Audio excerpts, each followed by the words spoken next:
nggak usah takut. Sekarang ini sudah petunjuklah, zaman petunjuk. Walaupun kita tetap berpegang teguh kepada Quran dan hadis. Justru karena kita pegang teguh Quran dan hadis, termasuk ada 50 hadis tentang mubasyirat, justru orang seperti inilah yang ditambah mubasyiratnya. Kita percaya dengan ujian, kita laksanakan. Justru kitalah nanti orang yang akan terus diberikan petunjuk. Kenapa? Karena pegang Quran dan hadis secara kuat. Yang lain yang ono-ono belum tentu.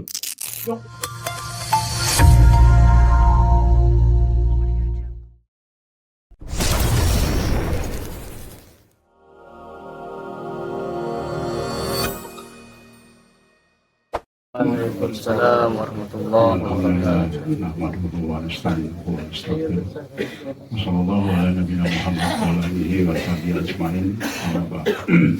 Di pagi ini adalah menjawab, meluruskan adanya chat dari 2 orang kepada saya, orang yang paham agama, ya, yang menyatakan bahwa petunjuk yang untuk umat itu hanya mubasyirat yang dialami oleh Al-Mahdi. Begitu katanya.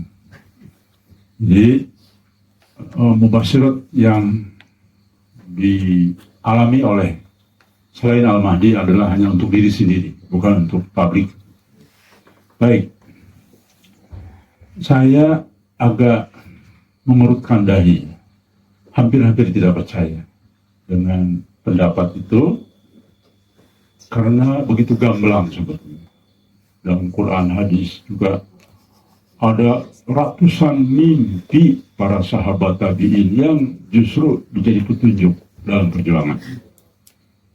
Bahkan setiap badak subuh para sahabat ditanya oleh Nabi, ya, siapa yang bermimpi, lalu ditampilkan dan dijadikan landasan perjuangan. Kan petunjuk berarti ya untuk perjuangan. Kita dulu masih berprasangka baik saja yang kita pegang.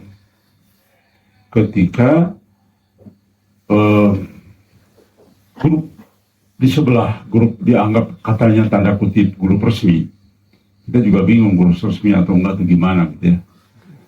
Nah, resmi itu apakah ada cap Menhumkam itu lagi resmi atau gimana? Karena perjuangannya kan siapa saja. Lu boleh kok Mas Dali bikin grup kelompok sendiri, boleh resmi kok itu. Asal kepada Allah langsung kan. Nah begini, ternyata kita kaget. Ada 2 mimpi yang saling menguatkan. Satu di situ, 3 grup Yunidia sedang terpenjara Dajjal. Grup Yunidia di Kisapno sedang sekolah Dajjal. Ada mimpi lagi tambahan, mereka harus dibubarkan. Karena mereka terpenjara Dajjal. Dibuktikan apa lagi? Mimpi sebelumnya. Kan ada kapal yang sedang berlabuh, lebih kecil. Lalu ada kapal besar kan? Lebih besar. Dan itu grup yang berlabuh diem itu grup Yunidia. Dan yang melewati itu grup gajah ya. Di situ, karena di situ ada muatan, ada kambing, ada helper gajah. Terbukti di dalam mimpi itu kapalnya diam di tempat, dan kapal yang lebih besar ini melaju terus. Terbukti sekarang. Apa karya mereka? Kita pertanyakan. Grup resmi itu hanya menantang menteng Al-Mahdi ke sana sini. Itu tidak ada pengaruhnya. Kurang pengaruhnya. Bukan tidak ada sama sekali. Jadi itu menunjukkan kebenaran. Jadi gini, ini bukan soal versi sombongnya, tapi fakta loh yang terjadi.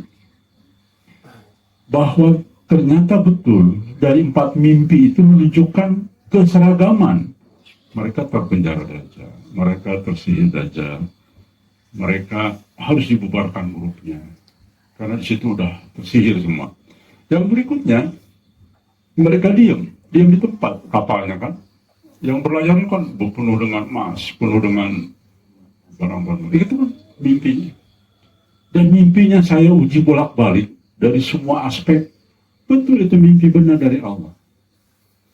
Saya khawatir mimpi begini kan jadi fitnah bagi kita ya. Kita dinabobokan, disanjung-sanjung, lalu dijatuhkan sekaligus, kan itu lebih bahaya. Maka saya ketika mimpi yang sangat bagus, bagi saya nggak langsung percaya begitu saja. Saya bolak-balik dari semua sudut pandang. Ya. Alhamdulillah, itu mimpi benar dari Allah. Ya, baik. Jadi jelaskan, sama-sama mengatakan, dengarkan saja mimpi Qasim, jangan dengarkan mimpi lain, kan sama. Beda warna aja sedikit. Yang itu biru tua, yang ini biru muda, pendapat itu ya. Sama. Pokoknya hanya mimpi Qasim yang jadi petunjuk. Nah, mereka nggak bergerak. Kenapa nggak bergerak? Pertama, pahamnya begitu. Kan sudah nyelisih hadis itu. Pada hadis tidak ada kata-kata orang yang dapat mubasir atau utusan Allah, tidak ada. Umat mukmin, umat muslim, umat yang bisa dipercaya kejujurannya, gitu. Akhirnya apa? Benar jalan tempat. Karena tidak mau mimpi yang lain dan tidak mau menaklilkan. Akhirnya apa? Jalan tempat. Ini waktu sudah mau masuk jurang gitu kasarnya. Masih cekakak cikiki gitu loh, kira-kira gitu. Harusnya sudah kita ini udah gesit melakukan langkah-langkah. Ini masih cekakak cikiki aja gitu. Masih di grup aja. Begitu. Itu kesalahan besar dan fatal ya. Sesuai kan? Berarti mimpi tadi itu sesuai. Terpenjara, tersihir, dibubarkan, dan mereka akan tinggal di tempat. Tidak melanjut. Dan tidak ada harta apa-apa di sana. Di kapal satu lagi, itu kapal Unidia, itu betul. Mimpinya langsung, ini kapal Unidia. Itu jalan di tempat. Berlabuh diam-diam aja. Dan tidak ada harta apa. Tapi satu lagi. Nah, itu menunjukkan kebenaran dari 4 rangkaian mimpi ya. Dan herannya katanya orang ini paham agama, tapi tidak belajar dari itu semua. Maka rekan sekalian, paling berharga itu adalah istiqomah, bukan pintar. Kalau pintar itu banyak yang profesor doktor bahkan. Melebihi yang katanya, saya juga nggak tahu siapa nih orangnya. Katanya paham agama. Banyak yang lebih paham lagi. Profesor doktor itu kan ada doktor hadis, doktor Quran. Lebih pintar, tapi kan tidak dapat hidayah. Ya. Jadi bukan soal perkara pintar sekarang ya. Oke, baik. Sebetulnya ini sudah dijawab langsung sebetulnya. Di dalam mimpi Qasim sendiri jelas banget. Akan ada orang lain yang mimpi sederajat. Akan ada mimpi yang sederajat dan mengagumkan. Jadi apa artinya? Baik, saya tidak asbun menerjemahkan sederajat itu apa. Mari kita pakai dalil. Majelis Gajah harus dan wajib omongan itu pakai dalil. Jangan kira-kira ya. Coba kalau udah kira-kira, bahaya. Bisa terpleset ya. Baik, kita lihat. Dari sisi penjelasan Quran, saya berhasil mengumpulkan ternyata Masya Allah banyak sekali loh riwayat mimpi para sahabat dulu yang digunakan menjadi alat perjuangan, petunjuk perjuangan. Banyak sekali bergelimpangan mimpinya ternyata. Dalam Al-Quran pun dikatakan, lihat. Dalam surat Yunus ayat 64. Bagi orang beriman tuh, orang beriman. Bukan orang yang diutus. Ada kabar gembira, basyirah yang dalam hidupnya dunia dan akhirat. Jadi petunjuk itu bukan utusan, tapi definisinya orang beriman. Orang kafir ada mimpi, tetapi lebih kepada peringatan dan kabar gembira. Ya, ada. Saya dulu karena di Alimat ya, ternyata banyak mimpi orang Kristen itu jadi Muslim. Harus pelajari Quran. Setelah dia pelajari baru Muslim. Itu kabar gembira kan? Mimpinya saat kafir ya. tetapi yang mengandung nilai kenabian. Beda ya, rekan sekalian, hati-hati ya. Mimpi orang kafir bisa banyak. Mimpi tentang musibah yang akan terjadi. Banyak orang Kristen, banyak orang Jepang, banyak orang mana-mana saya lihat ya. Itu sebagai fungsi, sebagai peringatan dan kabar gembira. Sama dengan Raja Firaun, ya. Sapi gemuk dimakan 7 sapi kurus. Kan orang kafir, raja kafir. Status waktu itu jadi kafir. Tetapi bukan kabar kenabian statusnya ya. Bagian dari 1/46 kenabian. Tapi sebagai Allah Maha Adil memberi mimpi kepada siapa. Ya. Jadi salah besar, salah betul, dan salah mentok kalau dikatakan hanya Al-Mahdi. Dan itu melanggar mimpi Qasim sendiri tadi ya. Sebab mimpi Qasim sederajat. Oke. Kemudian itu juga mengatakan yang sama. Basiroh fi dunya adalah ru'ya syarif. Jadi petunjuk di dunia itu mimpi. Dijadikan petunjuk. Berarti akan banyak orang yang mengalami itu. Di dalam hadis juga demikian. Mimpi yang benar adalah salah satu dari bagian dari kabar kenabian. Makna setiap orang memiliki mimpi benar. Jadi setiap orang bisa memiliki mimpi benar sebagian dari kenabian. Bukan berarti dia nabi. Tetapi ruhnya berada pada frekuensi kejujuran dan ketakwaan yang sama. Sehingga semua orang beriman bisa menerima mubasyirat yang sederajat dengan mubasyirat Al-Mahdi. Jadi patokannya apa? Mimpi benar. Bukan mimpi orang dapat, bukan mimpi utusan. Jadi ini kok dikaitkan dengan pernyataannya katanya pokoknya hanya mubasyirat itu hanya mimpi utusan saja, Nabi atau Al-Mahdi. Itu yang dijadikan petunjuk untuk umat. Kalau mimpi yang lain tidak. Ini kan sudah melanggar semuanya dalam konteks hadis. Karena patokannya bukan mimpi utusan Allah, tapi mimpi yang benar. Dan mimpi yang benar itu ada definisinya sendiri. Tidak terkait dengan utusan atau bukan. Salah satu contoh adalah yang paling benar mimpinya adalah yang paling jujur lisannya. Itu jelas kan? Itu definisi, salah satu definisi daripada definisi-definisi lainnya. Mimpi yang bisa dipercaya ya. Jadi artinya mimpi patokannya adalah yang jujur. Itu mimpi yang paling benar. Jadi kalau di sini ada teman-teman yang suka bermimpi, tapi banyak tidak jujur, maka itu frekuensi kebenarannya menurun, campur aduk dengan hawa nafsu. Ya. Nah pertanyaannya, saya nggak pernah dikasih mimpi, berarti saya nggak pernah jujur. Tapi memang ini bukan patokan satu-satunya loh. Jadi jangan dijadikan patokan. Artinya seolah dibalik, berarti orang yang nggak pernah mimpi nggak belajar. Tidak begitu. Karena ini menunjukkan kepada salah satu ciri mimpi benar ya, bukan dibalik. Oke baik, kita teruskan. Maka sederajat berarti sebanding dalam kejujuran dan ketakwaan dan kejernihan hati, bukan kedudukan Rasulullah atau Al-Mahdinya. Ya, jelas.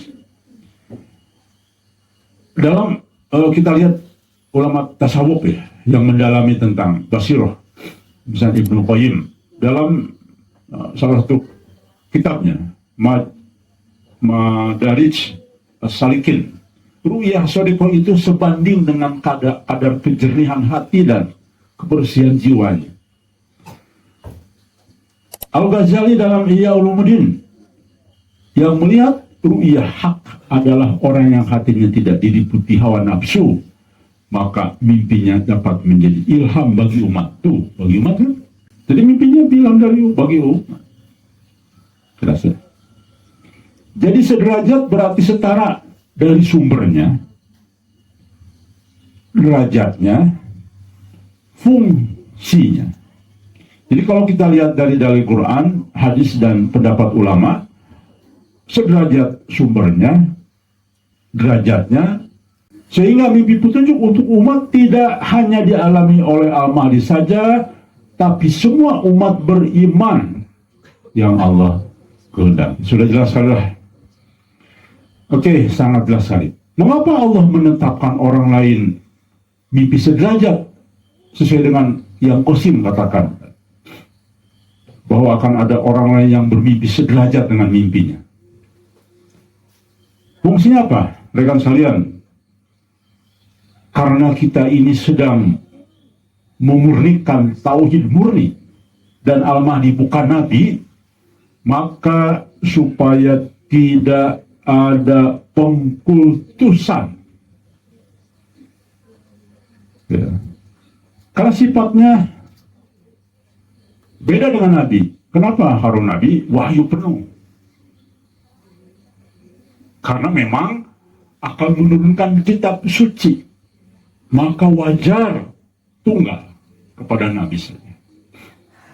Tapi kalau setingkat Al-Mahdi bukan nabi, maka harus ada kesaksian yang lainnya. Maka fungsi kedua tidak hanya sekedar untuk menghindari pengkultusan, karena kita sedang melahirkan bergerak di tauhid murni.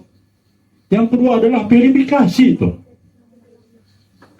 melalui kesaksian yang lain. Contoh, Qasim itu adalah Al-Mahdi, keyakinan orang-orang, keyakinan umat misalkan ya. Maka harus ada kesaksian lain yang dimimpikan oleh orang lain bahwa benar dia tuh Al-Mahdi. Nah giliran ini dipakai, gimana itu kan? Giliran untuk kepentingannya, pemahamannya dipakai. Enggak, yakin saya dia Al-Mahdi. Kenapa? Banyak mimpi yang lain dia Al-Mahdi itu dipakai. Ya kalau konsisten jangan dipakai dong harus. Padahal di dalam petunjuk itu perlu verifikasi, perlu keyakinan dimimpikan oleh banyak orang. Dan itu dalam banyak kitab tafsir mimpi adalah bukti mimpi benar. Karena itu sudah masuk mimpi tawatur. Jelas ya? Yang ketiga apa fungsinya? Terbentuklah jamaah ruhani, bukan imam tunggal tanpa saksi. Bahaya kan? Ini yang bahaya. Kenapa? Banyak ngaku Imam Mahdi, banyak ngaku Al-Mahdi, karena dimimpikan saya lah Al-Mahdi itu. Banyak ke saya pun ngaku Satrio Piningit, banyak. Saya bilang dari mana informasinya? Saya mimpi katanya. Mimpi ditafsirkan sendiri, coba bayangkan. Coba mimpinya kayak apa? Nulis ya. Bukan, saya bilang bukan, ini bukan. Tapi saya yakin, karena ada bisikan lagi. Ah, itu udah. Petunjuknya beragam. Jadi rekan sekalian, untuk mensahkan keyakinan lebih afdol akan dimimpikan oleh orang lain. Berarti mimpi orang lain yang petunjuk. Bisa jadi rujukan kita. Mas Dali Al-Mahdi. Tapi itu pengakuan dia. Coba lihat nanti. Ada nggak pengakuan? Ternyata ratusan orang lain mengatakan Mas Dali betul Al-Mahdi. Nah itu kan lebih yakin kita. Artinya mimpi orang lain jadi petunjuk bagi kita kan? Kebenaran itu. Mari pakai logika ya. Islam itu agama mudah. Yang bikin susah itu kan para tokoh agamanya sendiri. Berbelit-belit, ya kayak tadi pendapatnya. Berbelit-belit sendiri itu. Bingung sendiri. Bahkan di dalam hadis Bukhari akan selalu ada jamaah yang tegak di atas kebenaran. Yang disebut dengan Guroba, yang disebut dengan Ashabul Kahfi. Itu sudah jelas, kita banyak kajian-kajian itu. Ternyata mereka orang pemimpi-pemimpi semua akan dikumpulkan. Karena sekarang ini adalah zamannya petunjuk. Dan ini menjadi semacam petunjuk bagi yang lain. Loh, iya ya. Di tanah Uzlah ini ada ratusan yang memimpikan kebenaran itu. Akhirnya kita jadi upload. Padahal kita yang bukan mimpi. Kita tidak mengalami mimpi. Tapi orang lain yang memimpikan, akhirnya kita jadi afdol. Oh, berarti benar. Jelas kan? Jadi mimpi orang lain kita gunakan. Jadi rekan sekalian, cahaya itu dan di dalam banyak mimpi, dalam banyak kaidah Al-Quran, hadis akan dialami oleh banyak orang. Bukan tunggal ya. Akan ada orang lain yang bermimpi yang sederajat. Berarti apa? Kan ingat, ini kita masih membahas mimpinya Qasim. Sederajat itu apa sih artinya? Allah akan membangkitkan jamaah yang mimpinya saling bersaksi. Tuh, memberikan petunjuk satu sama lain. Itu Ibnu Sirin. Betul, berarti mimpi kita harus jamaah untuk supaya kita maju. Loh, kamu juga mimpi ya? Iya. Loh, ini juga mimpi. Masya Allah. Gitu.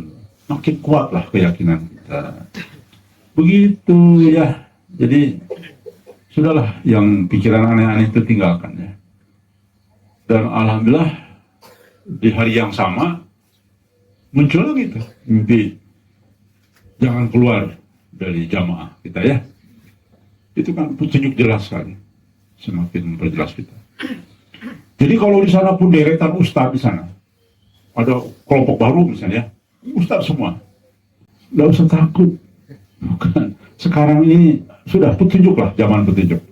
Walaupun kita tetap berpegang teguh kepada Quran dan hadis.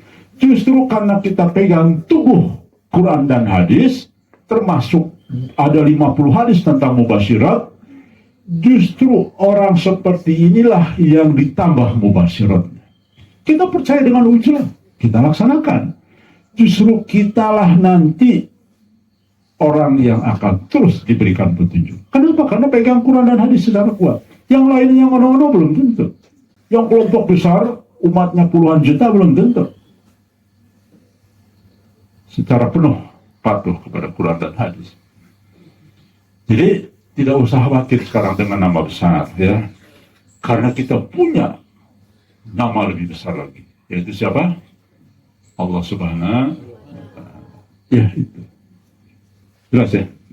Mimpi yang saling bersaksi ini menunjukkan bahwa kita mendengarkan petunjuk mimpi yang lain, penguat, dan itulah disebut dengan tawatur. Jadi bukan figur saja yang menjadi petunjuk, tapi membentuk sab barisan, dan itulah konsep Islam berjamaah. Saya yakin siapapun yang keluar dari pendapat ini tepar pada saat. Walaupun di sana ada 3 ustaz, ya, tidak usah khawatir. Di sini ada mayoritas para wali di sini, wali murid, wali nikah. Jangan khawatir. Di sini hampir semuanya wali, kecuali yang duda bujangan. Oke. Quran bicara mubasyirat. Nih lihat. Quran sekarang mau dibantah apa coba? Surat Yusuf ayat 43, raja berkata, aku bermimpi melihat 7 sapi gemuk dimakan sapi kurus. Siapa raja itu coba? Bukan nabi, bukan wali, bahkan kafir. Ayo silakan bantah. Apa masih berpendapat bahwa yang didengar itu mimpi Al-Mahdi saja? Ini Quran memberi contoh. Dan apa dampaknya? Tuh lihat. Menjadi petunjuk bagi bangsa dan rakyatnya, bukan untuk diri sendiri, menyelamatkan rakyat Mesir dan wilayah sekitarnya. Petunjuk orang kafir, bahkan kafirnya kafir, memimpin para kafir. Siapa itu? Raja kafir kan? Kafir. Dikasih petunjuk kan? Jelas. Jadi kalau tadi pendapat itu berarti sudah menabrak Quran. Berarti orang ini sudah tidak percaya Quran. Kenapa? Karena begitu. Tujuan mimpi apa? Memberikan petunjuk strategi menghadapi krisis pangan 7 tahun, menyelamatkan bangsa, ekonomi, dan masyarakat luas. Jelas ya? Ya sudah, silakan aja kalau gitu dengar hanya mimpi Qasim saja. Kapalnya jauh ketinggalan dia, jangan di tempat. Tidak melakukan apa-apa, cuman cekakak kikik saja di grup. Nggak ada apa-apa, manuver apa-apa, ya tidak ada persiapan apa. Padahal banyak sekali petunjuk Quran, hadis, dan juga kitab ulama dan mimpi-mimpi. Sudah waktunya ajab-ajab akan turun. Di dalam mimpi Qasim pun banyak. Allah akan segera turunkan ajab. Masa diam aja? Kitab-kitab ulama jelas sekali. Justru keliru. Kalau kita tahu akan ada azabnya, kita diam aja. Itu keliru besar. Bang, kok katanya ada seseorang bang, kok di Bukit Lebah nggak berbuat apa-apa? Siapa bilang? Pertama, juga jelas sekali dari sisi ilmiah yang diurei oleh BMKG dan lembaga ITB dan sebagainya. Seseorang tidak akan ke sini, berlawanan arah dengan kita. Jadi bukan sesuatu yang harus kita takutkan saja. Persiapan ya, kita sudah menginstruksikan saya, ayo siapkan. Nanti kalau sudah saung selesai nih, semuanya periksa ini, perkuat. Itu bagian dari langkah. Supaya kalau goyangnya miring sampai begini-begini, kuat. Dan Allah selamatkan karena insya Allah bangunan yang terdiri daripada kayu jauh lebih aman. Karena tidak akan rubuh, paling goyang-goyang doang. Nah itu, paling kita pusing saja. Tapi kalau bangunannya terdiri dari tembok, itulah yang mengakibatkan meninggalnya banyak, kecelakaan, bahkan saat-saat seumur umur, banyak saya. Dan itu bagian dari penyelamatan Allah kepada kita. Makanya kita disuruh membangun saung yang dari kayu supaya tahan gempa. Teman-teman kalau di Jepang, pernah ada yang ke Jepang? Baik. Hampir mayoritas loh. Waktu saya ke sana, itu kayu itu. Karena tahan gempa. Dan mereka bikin rumah itu hanya seminggu jadi. Kenapa coba? Karena sistem, karena udah dirakit. Jadi, dirancang udah dipakai truk datang. Saya pernah lihat ya, ada di berapa meter itu, ada 1 meter lah, lagi bikin bangunan baru itu. Saya waktu itu di semacam di apartemen ya. Nggak bisa minggu kalau 3 hari kok itu. Terus, jadi dirakit ya, dibungkus ini terus dirakit, cepet, 3 hari selesai. Ya. Nah, itu dari kayu. Saya datang waktu itu, kenapa cepat sekali ya? Saya udah punya pikiran kayu, ternyata benar. Kayu. Oke, banyak. Karena Jepang kan sama di Indonesia banyak tuh, ya. Oke, kita teruskan.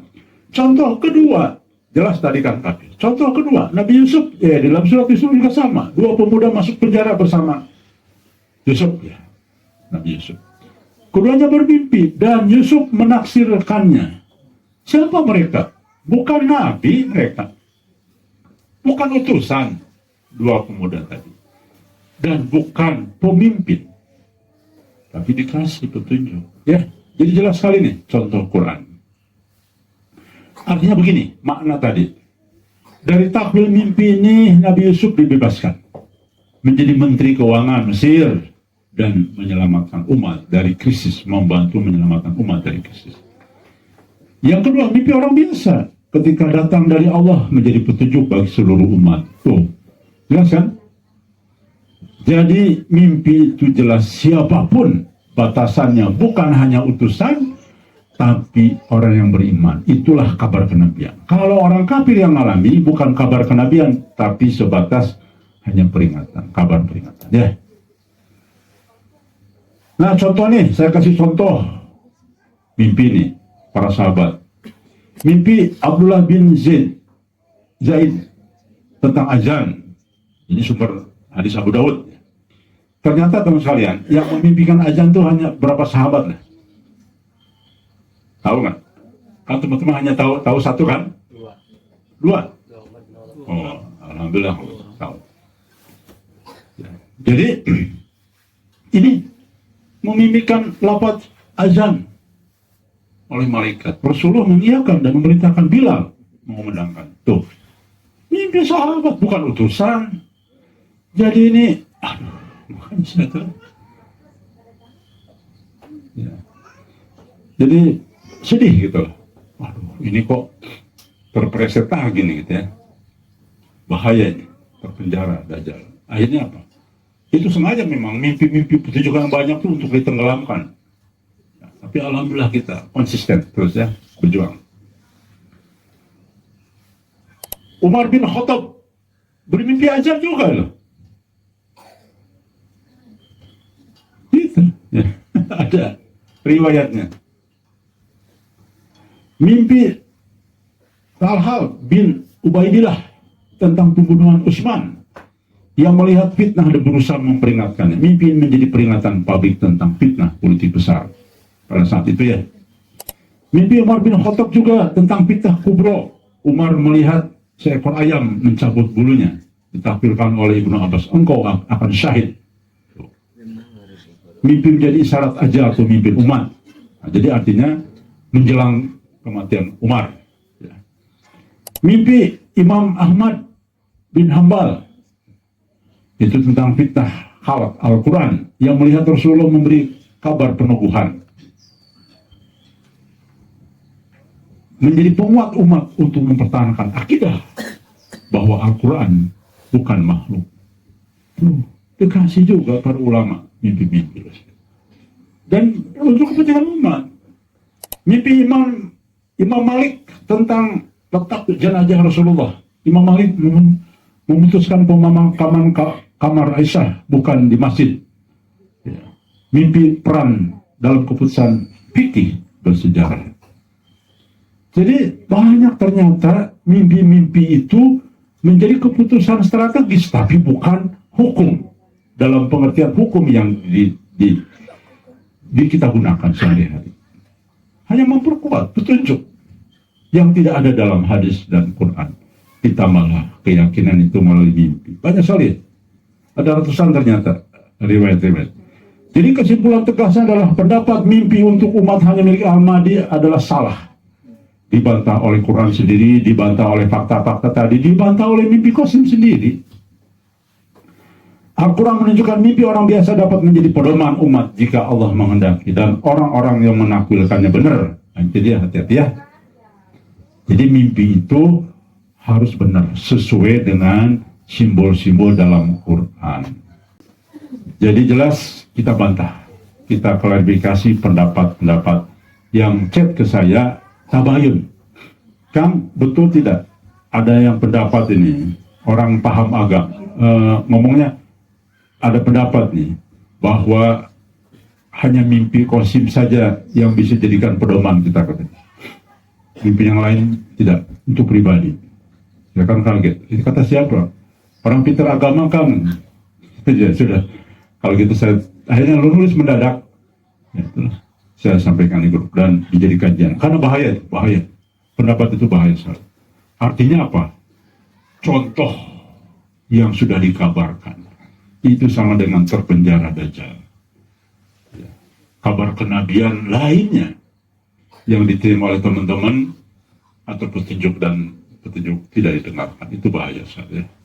Mimpi teman-teman siapapun selama itu memenuhi unsur mimpi benar dari Allah, ciri-cirinya sama dengan ciri-ciri kitab ulama mimpi benar dari Allah, yang banyak simbol dan sesuai dengan perjuangan, kemudian juga memiliki nilai-nilai perjuangan agama, dan diingat sampai hari ini, itu menunjukkan adalah mimpi benar dari